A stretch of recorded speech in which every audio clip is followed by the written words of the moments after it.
Hello YouTube, it is I, Simsy, back for another spectacular commentary, even if I do say so myself.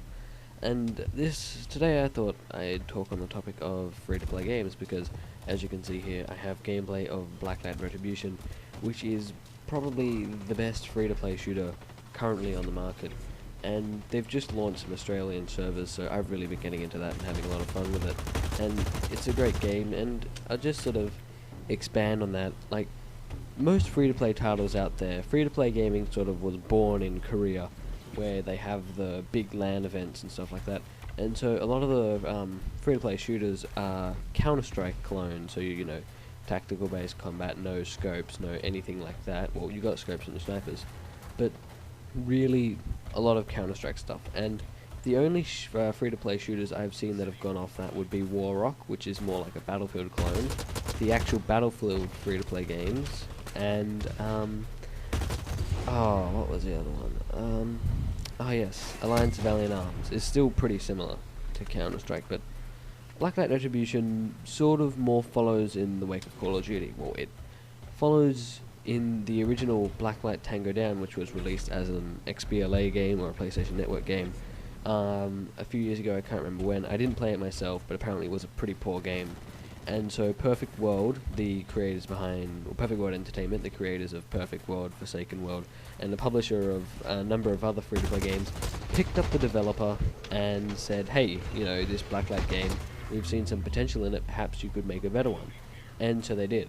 So they released their PC exclusive Blacklight Retribution. And I think this game symbolizes a trend, a changing trend in the games industry.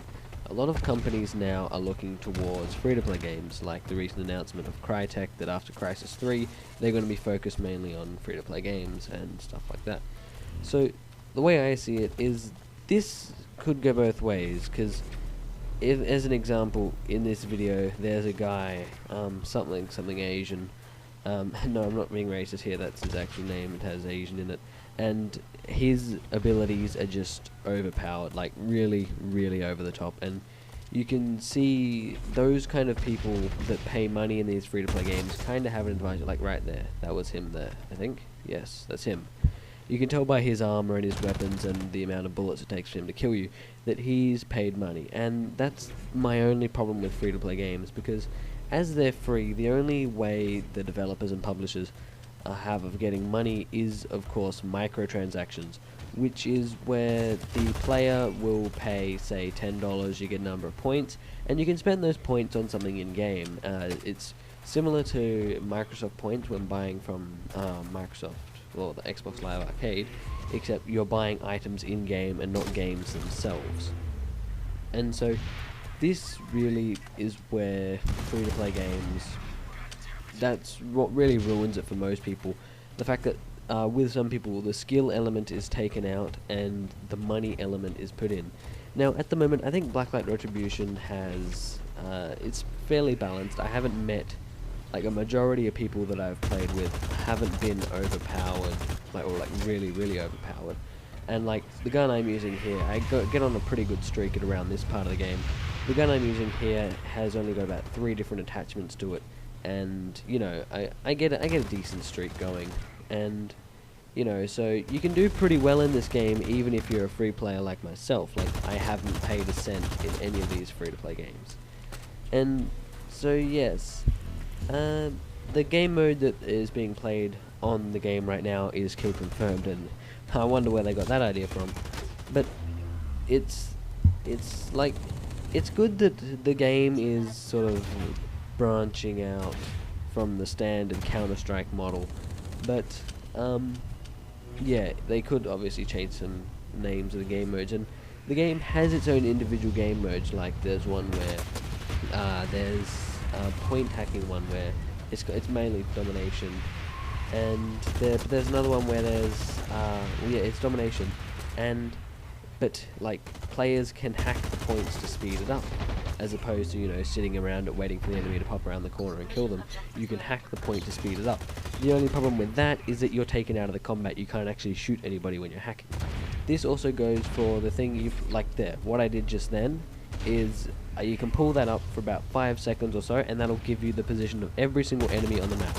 The only problem with that is that there's a cooldown, and there's a limited amount of time, as I said, you can go in it, and you cannot use your weapons while inside it. So the game has put in a few new things that have they've kept it apart from the rest of the pack. And this is obviously, you can see this in the design and stuff, but certain things they've added. And I'll go back onto the design part. This game is the only free-to-play shooter I've actually seen that has a graphic style. Like, we're not talking about the capability of the game engine and how good the game graphics are. We're talking this sci-fi world they've made up. The maps are consistent with each other, you know, they're always going for the same theme.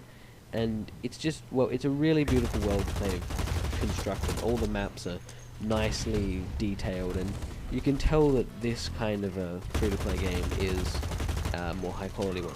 And this is a short video, so I'm going to have to start wrapping it up here. So basically, what I was trying to get at during that commentary, I don't know how much I stuck on to the actual main topic, but the fact that, you know, free-to-play shooters are a new medium, and they're an evolving medium, and, you know, expect to see some changes within the games industry in the future as this new medium sort of comes in and takes over and has become quite popular, as with, you know, Steam has now got free-to-play games that you can download from them and stuff like that. These previously premium, like, buy-to-play games have, you know, now gone free-to-play, and even World of Warcraft's got up to level 23, and, you know, Lord of the Rings Online went free-to-play, and that's worked out really well for them.